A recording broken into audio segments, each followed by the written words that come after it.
Hello, my Bill 1000 Nation. How's everyone doing today? Hopefully, everyone's having a great day. If not, I hope it gets better from here. We are back with another Coffeehouse Crime. That's right. This one is titled The Vengeful Wife Who Murdered 57, the Kuwaiti Wedding Massacre. This was actually suggested by a viewer. I'm excited to get into today's story. Alright, if you guys are excited as I am, please go ahead. Turn them lights down low. Put on something comfy cup with something special. Let's get disturbed. I have a feeling it's going to be quite disturbing. Yeah. In August of 2009, Nasra's wicked actions claimed the lives of 57 innocent individuals, making it one of the most devastating crimes in Kuwaiti history. And in fact, Nasra had become so publicly hated that none of the 57 victims' families requested anything less than the maximum penalty. But what crimes did Nasra Youssef Alenzi commit, and what were her motives? Good morning, good afternoon, or good evening, folks. My name is Adrian, and welcome back to another video by I'm telling you, every time I hear him say that, it reminds me of the Truman Show. Like, it does. Coffeehouse Crime. Today we're looking at the case of Nasra Youssef Alenzi. The perpetrator of this case shook the small country of Kuwait right to its core, to the point where the nation had to change its laws. And just to let you know that a Damn. post solved Unsolved in Strange So fucked up a whole nation had to change its laws. Bro, that's go big or go home style right there. cases here Yeah. weekly, so if that sounds like your kind of thing, please consider subscribing to Coffeehouse Crime. So please, grab yourself a coffee, take a seat and sit back, my friend. This is the case of Nasra Youssef Alenzi.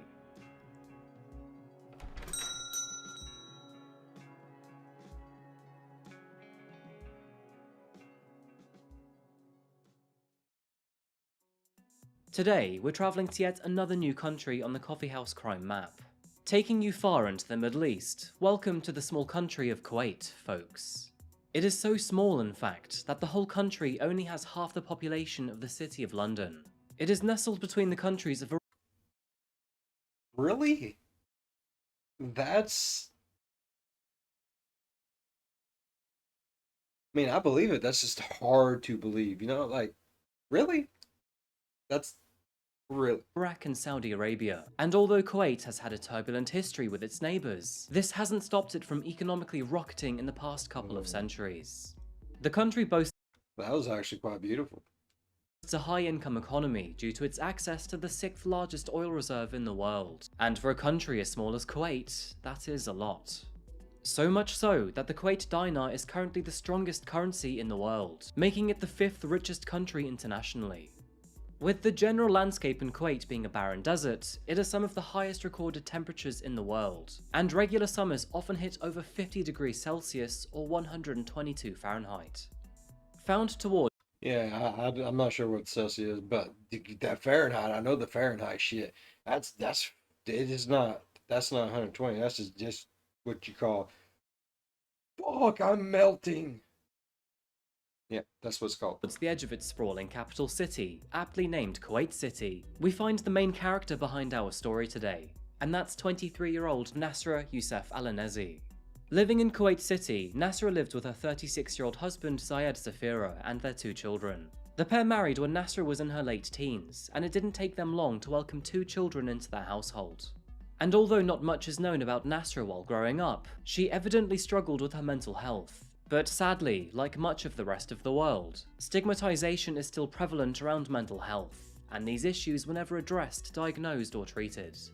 She was known to be erratic.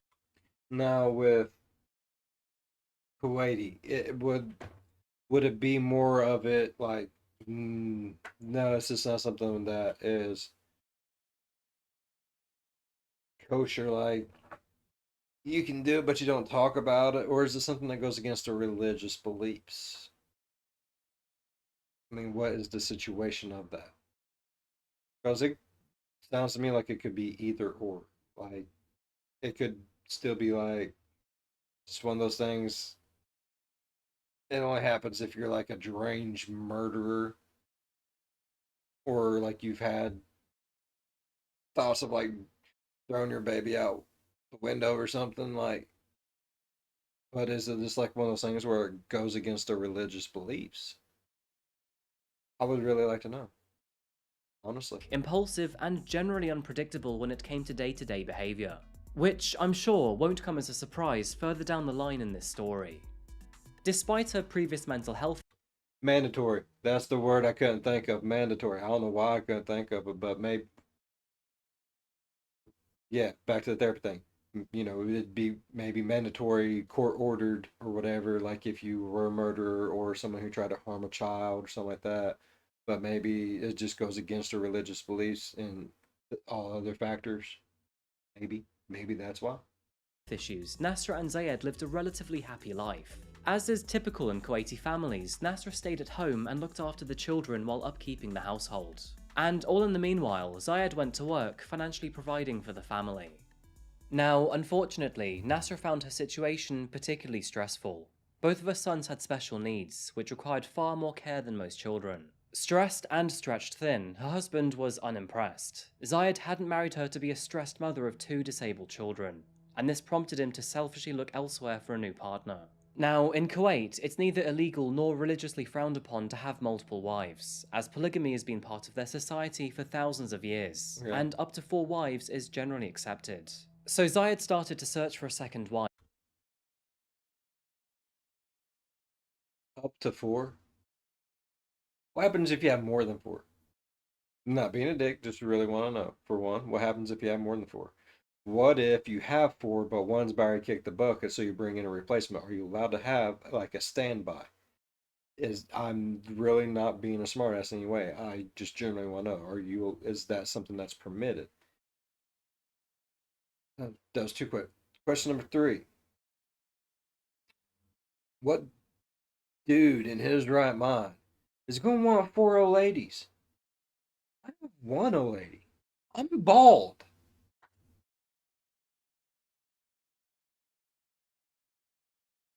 And understandably, this did not sit well with Nasra.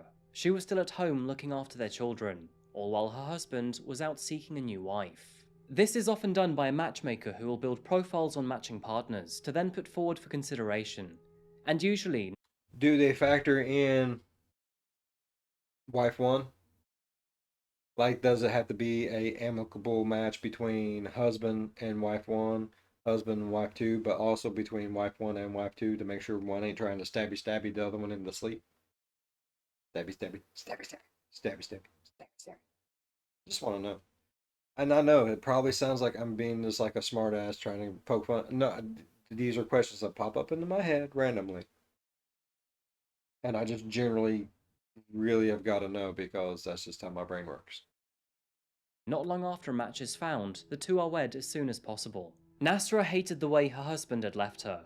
She believed that he resented her for their children being born handicapped, and that he was remarrying to try for more children. This was a generally slow process, and Now, is that allowed? Like when you have multiple wives, can you have children with all of the wives, or is there like one wife does cooking, one wife does cleaning, one wife does bathing of the husband, one wife does birthing of the children? the resentment that Nasser felt had been simmering under the surface for quite a long while. The jealousy, frustration, and anger came to a boiling point in August of 2009, which was the month that You want 10 wives? No. No, you're no. 10 wives is too much. Zayed formally announced he had chosen a second wife, and that they were due to marry later that very same month. Although Wow. she was internally They move fast, but in their culture, you don't really. Love is not involved. It's everything else, right? You can learn to fall in love or whatever. Is that how that works? I mean, you get match made within a month, you're married. Or there's people out there that can be with someone for their whole lives and still not know if they want to be married to that person or not. Uh, mm, that's just that's weird to me. I'm sorry, like it is. You'll learn to love me. Oh no, I never was much of one on picking things up relatively fast. It might be a minute. Furious, Nasra decided to keep her cool. She didn't act or lash out in any physical way that attracted attention. I Oh, that's mean, good. granted, she did want revenge on her husband. Of But if she course. was going to make him pay for his adulterous actions, she Standard. was willing to wait for the perfect moment.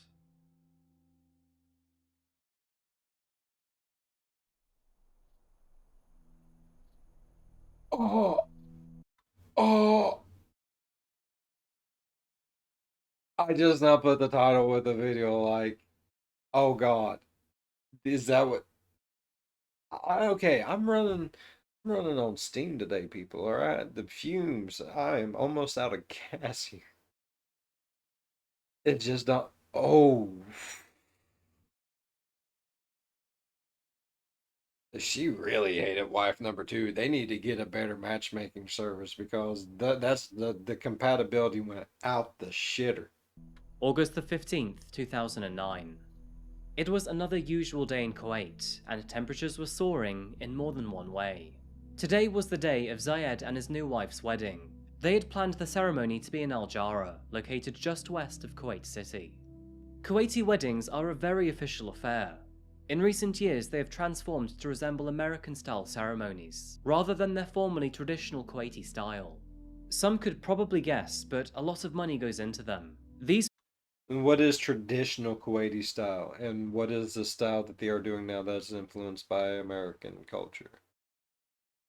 Like I said, I generally want to know, like, what's the difference? What the one look like compared to the other? I would like to see a traditional one, if at all possible. If anyone out there has like any idea what they look like, please let me know. Comments below. festivities are often wildly extravagant and expensive, costing anywhere from $100,000 all the way into the millions. We're talking flowers imported from Holland, food imported from Paris, and performers sourced worldwide. By midday, the ceremonies were all well underway, and all in the meanwhile, If you want to get married, move to fucking Kuwait, bro. Sam's hot dog stand in the courthouse. You got the whole thing. You got wedding and after party. What? the tents had been set up to host guests. At a Kuwaiti wedding, it is customary for the men and women to celebrate separately.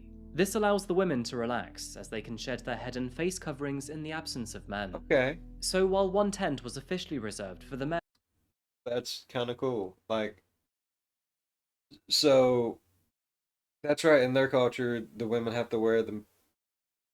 Oh, it's on tip of my tongue. I'll remember it after this video. It happens. But they wear the head dress and all that dressings and over the face, like you see the eyes, right? And that's to uh, leave whatever's to the imagination. I reckon. Can't get the hornies if you're walking around looking at ankles and eyes. See, I'm not that person. I'd be like, I love Christmas. The best part is the packaging. I love ripping open the packaging. I'd be in heaven. I'm not even gonna lie. Like, oh, I wonder what's under there. No one wants that. Can you return that store credit? the others were for the women and children. Grand and white to keep cool in the hot Kuwaiti heat. These tents are large enough to accompany not dozens, but hundreds of people. However, the ones they had hired for today were not up to God, regular safety standards. You see, bro, like that. That is crazy. Like that looks. I don't know what is in terms of words, but that's as close as I can get to any expression I have for that. That is. this tent had only one exit, and otherwise was inescapable. An issue that would have grave Ooh, consequences later in this story. Magical plans it's a fucking tent. I don't know about tents in Kuwait, but most tents I've seen are some sort of fabric-like material that a knife will poke straight through. You can make a door.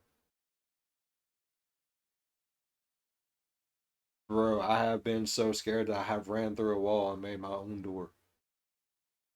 I'm not scared to run through the wall of a tent.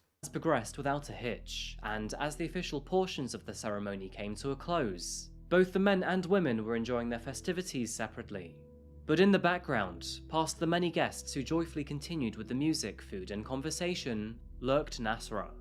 Sadly, she hadn't changed her mind over the previous weeks, and claiming revenge against her husband was still very much on the table. And what better way to achieve that than by targeting his very own wedding? Kuwait's dry and arid weather can be a very dangerous partner with fire, and to aid her vicious plan came the use of petrol, which had been carefully placed nearby at an earlier time. With many women and children inside, Nasra began to soak the perimeter of the tent, and with the temperature soaring well above 50 degrees Celsius or 122 Fahrenheit, it didn't take long at all for the tent to catch alight. Damn. Everyone inside was entirely unaware of the danger unfolding all around them, and once they began to And she started with the women and children tent, or did she start with the men tent? I'm not for sure. The way he said it kind of confused me. What the fuck? smell smoke emanating from the fire, panic began to break out immediately. People began to run for the only way in and out of the tent, but with this tent so large and maze-like, panic and chaos immediately began to set in. The size of the exit could not handle the sheer volume of people all trying to leave at the same time, thus causing a jam of people all clambering over one another, eager to escape. And sadly, alongside the disorderly panic, it was impossible for all guests to make it out alive. The fire engulfed the tent, and it steadily claimed the lives of those who remained inside. The hot Kuwaiti weather aided the fire within, the internal temperature of the tent rising to a staggering 500 degrees Celsius, Whoa. or 930 Fahrenheit. Those who were unable to I know Fahrenheit. 900 some degrees Fahrenheit. That's your balls are melted, your face is melted, your bones are starting to smoke kind of hot. Oh, that. Don't go to Kuwaiti weddings. Fuck that. It's too hot. It's too hot. No. Get one of them ladies out there and, have her doing that big old juju hairdo. Too much hairspray on that. That's all that is. We're all dead. No, I don't trust none of that no more. Fuck that. escape succumbed to either the flames or the temperature, and in How'd you die? Aquanet. Ooh. Fucking weddings, bro. only 3 minutes since the initial spark, the tent had completely burned to the ground, leaving behind a mass of charred clothing and furniture burned down to the metal frames. There was no time for emergency services to react, and in those 3 minutes, the fire had claimed the lives of 41 innocent women and children. Although many of the guests had managed to escape, a further 90 people had been injured, either through being burned or the panic. As emergency services began combing through the remains of the disaster, they found that many of the victims had been burned beyond recognition, and as a result, they had to seek a specialist team for identification. They used dental and medical records in order to identify the victims, and over the following days, several of those who were critically injured from the attack would also succumb to their burns. In the end, the total Hold on. I'm not judging by any means whatsoever.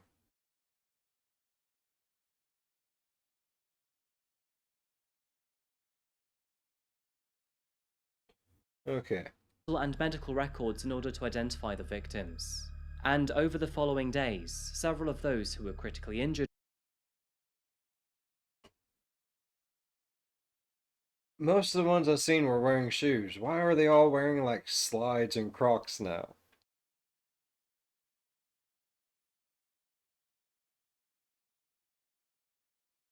I don't care how hot it is there. If I'm there doing something with fire, I'm not wearing Crocs, bro.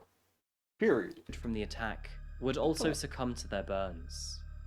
In the end, the total number of dead rose to 57, coupling this Holy with an shit. additional 74 injuries. This crime had become one of the worst tragedies in Kuwaiti history. The scale of this tragedy. I mean, once it started burning and that fabric got thin, couldn't you just like busted through parts of it? Because shouldn't it be weak if it's not all like one piece like it's supposed to be? I just have a feeling there have been other ways out. I know I am naive, or I don't know. I wasn't there. I get that. And I don't know what it was made of. But I'm pretty sure if you're at a wedding, there's going to be food. Where there's food, there's going to be knives. Where there's knives, you can make a hole. And unless this tent was made out of metal or wood, I'm cutting through something. Bro, you get enough people pushing on one wall, you're tipping that sumbitch over and everyone can just walk away. Right? I've seen shit happen. If a mom can lift a car off of her baby, 300 Kuwaiti people can get angry, not want to die, and push over a tent. I know, I wasn't there. I'm ignorant of all the whole thing and how everything went. I get that, but just think about it. It's a tent. How many people in the world have been in one of those tents? Yeah, they're thicker fabric. They're amazing tents, but how many people have been to fairs, regattas, whatever the case may be, and seen them? How hard would it be to get out? There should have been another way. All those people shouldn't have died. which officials say is the worst such incident in 4 decades, has brought both grief and recrimination. The immediate focus, though, is on trying to save the lives of the many critically injured victims now in hospital. Both the new bride and the groom came out of this disaster unscathed, as at the time, neither of them was actually in the tent when the fire occurred. Authorities immediately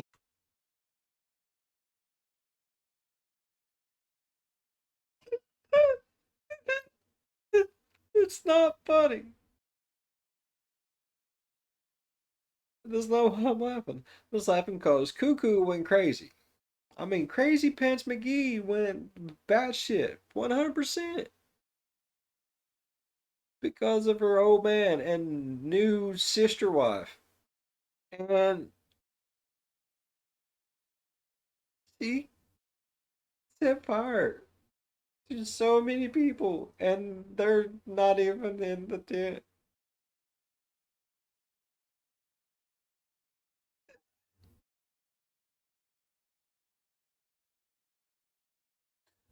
Oh, God. began to work on investigating what had caused the fire. They initially suspected that faulty electrics were to blame, or perhaps the coals used for burning incense. However, as they dug deeper, it became evident that this was, in fact, no accident. The fire had been deliberately lit in an act of arson. This was actually a shock to both families. Both Zayed and his new wife were well liked within the communities, and as far as they knew, neither of them had any enemies. As for Nasra, she had kept relatively quiet about her frustrations, so she was not an obvious suspect. But due to her close relationship with Zayed, she was automatically selected for questioning. It wasn't hard to find her either, as she was at home looking after her children, and soon after being taken into custody, came a harrowing confession. Before even considering a lawyer, Nasra broke down and confessed to setting the tent ablaze with petrol-soaked rags. But soon after being advised to lawyer up, Nasra's tone changed immediately. She no longer took accountability for the crime and formally requested for a confession to be redacted, citing she had come under pressure in the moment. This motion was ultimately denied, and her initial confession soon became part of the overwhelming evidence during her trial. But legal proceedings for this case would take various twists and turns. While being held in prison, it was discovered that Nasra was, in fact, pregnant with Zayed's third child. This complicated things greatly. Capital punishment is legal in Kuwait, and is usually the standard sentence for murder. But pregnant women cannot be sentenced to death for obvious reasons, so instead, they would be served with a life sentence even after the child is born. Whether her pregnancy was faked or if Nasra had indeed miscarried, we will never actually know. But 2 months later, when she was no longer found to be pregnant, she instead claimed that her husband had arranged for a prison guard to force her to take medication which caused her to miscarry. The claim was never followed up, and no medical examination was ever undertaken to prove the validity of Nasra's supposed pregnancy or miscarriage. This defense was brought up in Nasra's trial in March of 2010, but it didn't seem to hold up much credibility. It was ultimately dismissed, and considering her terrible atrocities, the judge didn't believe she deserved any leniency for her crimes. Hell This no. seemed to be the general public's attitude too, as most of Kuwait saw her as a selfishly evil young woman. She had single-handedly murdered 57 women and children in a bit of jealousy. So in Kuwait, it's standard court practice to allow the victims' families to waive their right to retribution, therefore allowing the court to let Nasra escape the death penalty. And despite the court needing only one waiver to consider this option, not one single family of the victims did so. Nasra's defense team threw every possible excuse they could find, trying to leverage her age, gender, and even mental state in order to gain a shred of sympathy. But the evidence, the victims' families, and the court were all strongly against Nasra. And although her defense tried to reduce her sentence to life imprisonment, they were ultimately unsuccessful. Her previous confession was ultimately redacted, and according to Nasra, the real story was that she never actually intended to start the fire. Apparently, she thought that this highly flammable petrol was actually water, and she used this during the ceremony to curse her husband's new marriage. Obviously, this would not hold up in court. An eyewitness eventually came forward to confirm she had witnessed Nasra pouring the petrol around the tent and then setting it alight. Not sure what kind of water needs a lighter, but Nasra's second confession clearly needed more work. Nasra was ultimately found guilty of her actions, and with no actual pregnancy confirmed, she was sentenced to death for murdering 57 women and children, and injuring a further 74 others. The court upheld the sentencing due to the severity of her crimes, and out of respect for the victims and their families. Nasra would be the second woman in Kuwaiti history to ever receive the death penalty. As said before, women usually get lighter sentences, but clearly not in this case. Following her trial, new measures were put in place to ban the use of wedding tents if they had not been erected by certified bodies, and all safety precautions must now rigorously be followed. This tragic event scarred the people of Kuwait. Kuwait is considered to be an extremely peaceful nation with relatively low crime rates. Many couldn't believe that a woman had caused so much pain and devastation in 3 mere minutes. And although she insisted that she didn't mean to kill anybody, it is clear as day to see that Nasra's actions were premeditated with the intention to kill. These intentions would ultimately take the lives of 57 completely innocent people, all there to celebrate what should be one of the happiest occasions, the wedding of a loved one. Like I said before, although Nasra intended to kill the bride, she was unsuccessful in her mission. But tragically, the bride's mother and sister were both killed in the process. Aww. 7 years later, on January the 25th, 2017, Nasra's sentence was finally carried out. She was one of 7 people to be executed that day, 3 of whom were women. And strangely enough, the first to be executed on that day was a member of the reigning royal family, after it was learned that he had murdered his disabled nephew in a dispute.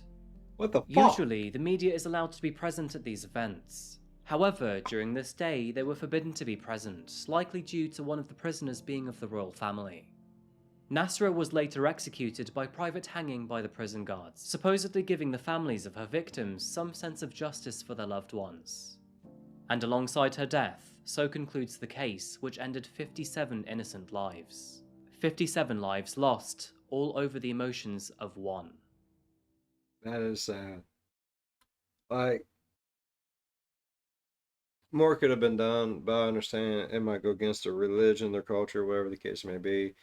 It might just be, it's just not big. But I mean, in that situation, she should have been able to get the help she needed.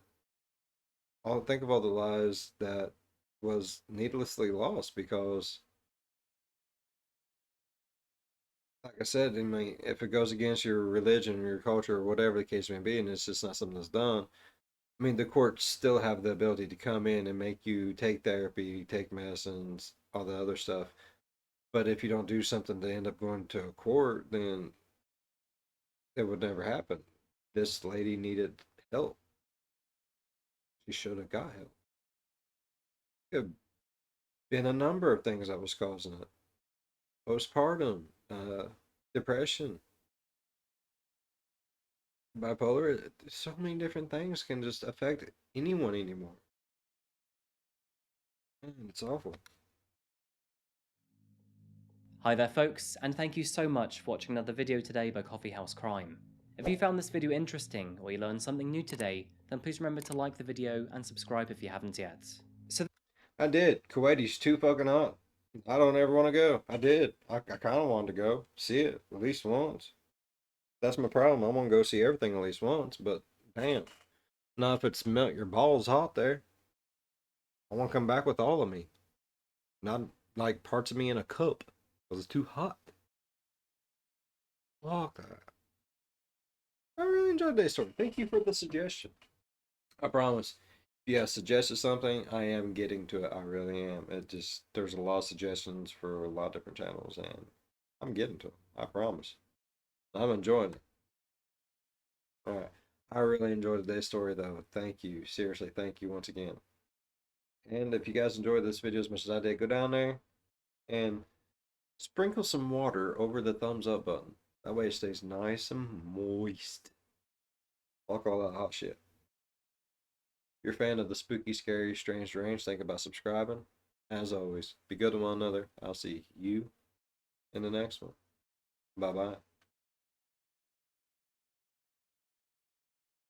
How you gonna sit there and be like, well, I thought it was water, and then we seen you throw light on it. Like, why'd you like set it on fire? What kind of water you be fucking drinking that you got a light on fire? That's not water. It's not water. That's some high grade vodka, some Everclear or something. But whatever you drinking, I'm gonna go ahead and let you know.